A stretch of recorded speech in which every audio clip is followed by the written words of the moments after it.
जानने के सही बच्चे, हम लोग फिजिक्स में लास्ट क्लास क्या पढ़े, प्रतिबिंब किसे कहते हैं और प्रतिबिंब कितने प्रकार के होते हैं, वास्तविक और आभासी प्रतिबिंब में अंतर देखिए। अगला टॉपिक का नाम है दर्पण। तो आज हम लोग दर्पण के बारे में समझने वाले हैं। समझिए दर्पण क्या होता है। तो फिजिक्स में हम लोग क्या पढ़ रहे हैं, भौतिकी। हाँ, भौतिकी कितना ही मीटर आ गया, भौतिकी जिसे अंग्रेजी में क्या कहते हैं, फिजिक्स कहते हैं। ठीक है, हाँ। इसमें हम लोग चैप्टर पहला प्रकाश का परावर्तन, प्रकाश का परावर्तन देख रहे हैं। क्या देख रहे हैं, प्रकाश का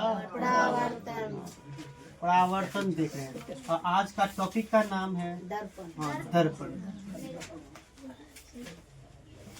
अंग्रेजी में इनको क्या कहते हैं, जो दर्पण देख रहे हो ना, अपने सब बोल चाल के भाषा में इनको आईना कहते हैं। क्या कहते हैं, हम लोग जो ये चेहरे सब दिन निहारते हैं ना जिस चीज में, वही दर्पण है। वो क्या है, साइंस में इनको दर्पण कहते हैं।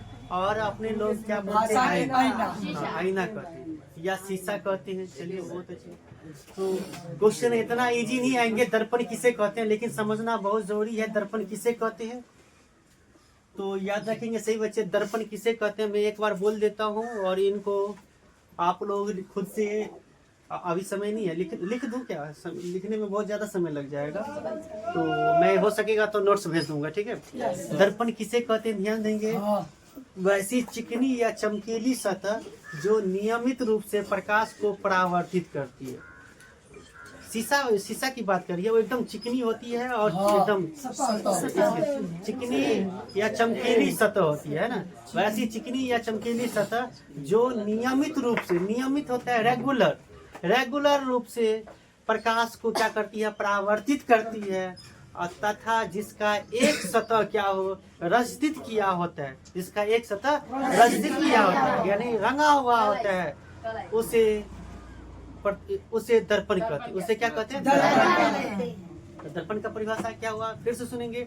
वैसा चिकनी या चमकीली सतह जो नियमित रूप से प्रकाश को क्या करती है, परावर्तित करती है, तथा जिसका एक सतह क्या होता है, रंजित होता है, दर्पण कहलाता है। क्या कहलाता है, नोट्स में जब मैं नोट्स भेजूंगा तो उसमें यही बातें लिखी होगी, समझ गए। तो उम्मीद करते हैं दर्पण किसे कहते हैं।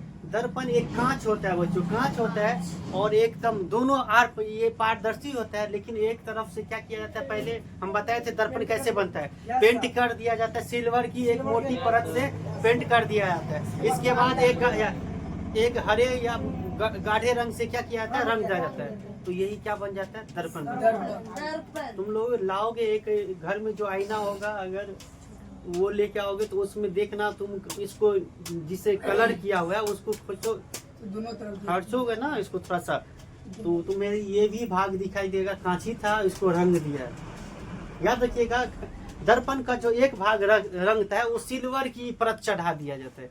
किसकी परत चढ़ाती है, दर्पण में किस चीज की परत चढ़ाई जाती है, तो सिल्वर की एक परत, यानी चांदी की एक परत चढ़ा दी जाती है। तो अब ये नहीं चांदी इसमें से छुड़ाने लगना तो है ना इतना बहुत ही लो क्वालिटी का चांदी रहता है, पानी रहता है। हाँ, तो बोलिए समझ में आया कि नहीं। दर्पण क्या है, क्वेश्चन आ गया कि दर्पण क्या है, तो वैसे चिकनी या चमकीली सतह जो नियमित रूप से प्रकाश को परावर्तित करती है तथा जिसका एक सतह रंजित होता है, दर्पण कहलाता है। देखिए, मुझे वही बातें हर बार बोलता हूँ, यही बातें आ रही है, तो हमने कई दिनों से पढ़ा रहा हूँ, वही बातें फेयर में बनाया हूँ, तो लिख बोला जाता है, यही चीज निकल जाता है। तो आप लोगों को जैसे सबको याद है वैसे याद रखने नहीं है। अब आते हैं हम लोग, अब दर्पण का काम क्या, दर्पण का काम क्या है, दर्पण क्या करता है, तो दर्पण क्या करता है, तो अपने सामने रखी वस्तुओं का प्रतिबिंब बनाता है, देखता है, दर्पण देखता है, प्रतिबिंब बनाता है। दर्पण का काम क्या है, तो दर्पण अपने सामने रखी हुई वस्तुओं का क्या करता है, प्रतिबिंब बनाता है। दर्पण के सामने आप खड़े हो जाइएगा तो आप एक वस्तु हुए, आपका प्रतिबिंब दिखने लगेगा, आप जैसा इसमें फोटो दिखने लगेगा, तो इसी को तो हम लोग प्रतिबिंब बोले। अब ये जो प्रतिबिंब बना, आपका वास्तविक प्रतिबिंब बना या काल्पनिक प्रतिबिंब बना, वो आगे चीज पढ़ेंगे।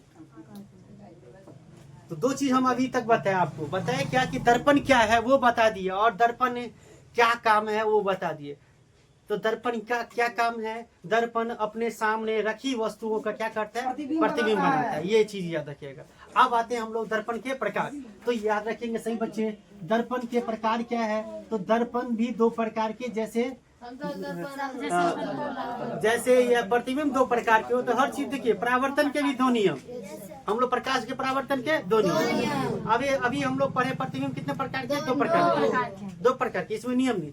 दर्पण कितने प्रकार के? दो प्रकार के। याद रखिएगा, दर्पण भी कितने प्रकार के? दो प्रकार के। इनका नाम हम लोग जान लेते हैं। दर्पण भी, पहला का नाम है समतल दर्पण। क्या नाम है? समतल दर्पण बच्चों, समतल दर्पण। अंग्रेजी में इसको कहते हैं प्लेन मिरर। क्या कहते हैं? प्लेन दर्पण का अंग्रेजी मिरर। और एक होता है गोलीय दर्पण। क्या होता है? गोलीय कैसे लिखोगे? नहीं ठीक लिखो। और गोली एस्फेरिकल मिरर। अंग्रेजी में क्या कहते हैं इसको? एस्फेरिकल। अंग्रेजी नाम अगर जहाँ जहाँ आ रही है लिखता हूँ तो इनको समझते जाना है, ताकि आप लोग 11th में आओगे, साइंस जो बच्चा लेगा तो हिंदी मीडियम से फिजिक्स नहीं पढ़ेगा, वो इंग्लिश मीडियम से पढ़ेगा। वो अंग्रेजी नाम थोड़ी बहुत जानना चाहिए कि किन को। अब समतल दर्पण को अंग्रेजी में प्लेन मिरर कहते हैं। एग्जाम में पूछ सकता है, प्लेन मिरर ही ऑप्शन में दे देंगे, तो याद रखिए। तो दर्पण कितने प्रकार के? बोलिए। दर्पण कितने प्रकार के? दो प्रकार के। समतल दर्पण, गोलीय दर्पण। हाँ, plane mirror, spherical mirror. Plane mirror और स्फेरिकल। तो दर्पण क्या है, दर्पण के क्या काम, और दर्पण कितने प्रकार के, ये सब बातें हम लोग सीख गए। तो अब आगे में बातें होगी हम लोगों को कि समतल दर्पण क्या है। अब अगला क्वेश्चन क्या बना कि समतल दर्पण क्या है? हाँ, समतल दर्पण क्या है? तो या किसे कहते हैं समतल दर्पण? समतल दर्पण किसे कहते हैं? तो कौन बच्चे बताएंगे? तो इसका उत्तर क्या होगा? इनका उत्तर क्या होगा? समतल दर्पण क्या है? तो याद रखेंगे सही बच्चे, समतल दर्पण में नाम में है समतल। समतल उस चीज को कहते हैं जिसका सतह प्लेन हो। जैसे व्हाइट बोर्ड का क्या है? सतह क्या है? समतल है, प्लेन है, उबड़ खाबड़ नहीं है। लेकिन हम लोग या जहाँ पे है उस कोचिंग में उबड़ खाबड़ प्लेन जगह है नहीं। लेकिन घर में जो प्लास्टर किया हुआ फर्श रहता है एकदम प्लेन, एकदम प्लेन रहता है। समतल दर्पण नहीं होता है, केवल समतल होता है, प्लेन होते हैं। प्लेन बोलते हैं कि जो उबड़ खाबड़ न हो। जैसे जी व्हाइट बोर्ड किसके उदाहरण है? समतल के। हाँ, दर्पण नहीं है, समतल दर्पण है। तो भाई कहाँ हमारा प्रतिबिंब दिख रहा है इसमें? तो ध्यान से सुनेंगे सभी बच्चे।